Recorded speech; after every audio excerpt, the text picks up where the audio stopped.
കൊല്ലം ഇരവിപുരത്തെ സ്ഥാനാർത്ഥി തർക്കത്തിൽ RSPയിൽ സമവായം. RYF സംസ്ഥാന സെക്രട്ടറി വിഷ്ണു മോഹൻ സ്ഥാനാർത്ഥിയാകും. NK പ്രേമചന്ദ്രന്റെ മകൻ കാർത്തികിനെ സ്ഥാനാർത്ഥിയാക്കിയാൽ പാർട്ടി വിടുമെന്ന ഷിബു ബേബി ജോണിന്റെ ഭീഷണിക്ക് നേതൃത്വം വഴങ്ങുകയായിരുന്നു.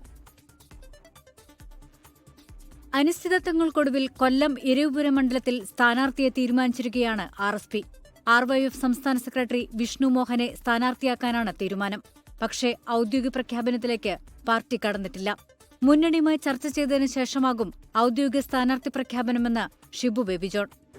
ഒരു ജനാധിപത്യ പ്രക്രിയയുടെ ഭാഗമായി ചില ചർച്ചകൾ നടന്നു, പേരുകൾ നിർദ്ദേശിക്കപ്പെട്ടു. ആ പേരുകളെല്ലാം പരിശോധിച്ചുകൊണ്ട് അവസാനമായി RSP ചില തീരുമാനങ്ങൾ എടുത്തിട്ടുണ്ട്. അത് ഞങ്ങൾ ഇന്നിപ്പോൾ പ്രഖ്യാപിക്കുന്നില്ല. അത് UDF ലീഡർഷിപ്പുമായിട്ട് ചർച്ച ചെയ്തിട്ട് അവരുടെ പ്രഖ്യാപനത്തിനോടൊപ്പം RSPയുടെ സ്ഥാനാർത്ഥികളെ പ്രഖ്യാപിക്കുന്നതായിരിക്കും. സംസ്ഥാന സെക്രട്ടേറിയറ്റിൽ ഭൂരിപക്ഷം ലഭിച്ചിട്ടും കാർത്തിക് പ്രേമചന്ദ്രനെ ഷിബു ബേബി ജോൺ പക്ഷം അംഗീകരിച്ചില്ല. ഒടുവിൽ സമവായ സ്ഥാനാർത്ഥി വരട്ടെ എന്ന ഷിബു ബേബി ജോൺ പക്ഷത്തിന്റെ ആവശ്യത്തിലുയർന്നുവന്ന പേരാണ് വിഷ്ണു മോഹന്റേത്. തുടർന്ന് സംസ്ഥാന കമ്മിറ്റി വിഷയം ചർച്ച ചെയ്തപ്പോഴും ഭിന്നാഭിപ്രായങ്ങൾ ഉയർന്നു. കുന്നത്തൂരിൽ RYF സംസ്ഥാന പ്രസിഡന്റ് ഉല്ലാസ് കോവൂർ മത്സരിക്കുന്നതിനാൽ RYFന് വീണ്ടും സീറ്റ് നൽകേണ്ടതില്ലെന്ന് ഒരു പക്ഷം വാദിച്ചു. എന്നാൽ എല്ലാവർക്കും സ്വീകാര്യനായ വിഷ്ണുവിന്റെ പേരിൽ ഒടുവിൽ ചർച്ച അവസാനിക്കുകയായിരുന്നു.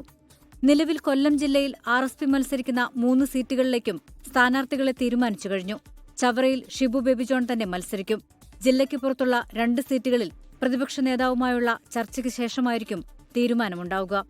24 കൊല്ലം. ലോകത്തെവിടെയായാലും ഏത് സമയത്തും 24 വാർത്തകളും ഓഗ്മെന്റഡ് റിയാലിറ്റി പാക്കേജുകളും എക്സ്പ്ലെയിനറുകളും വിശദമായി കാണാൻ ഞങ്ങളുടെ YouTube ചാനൽ നിങ്ങൾക്ക് സബ്സ്ക്രൈബ് ചെയ്യാം.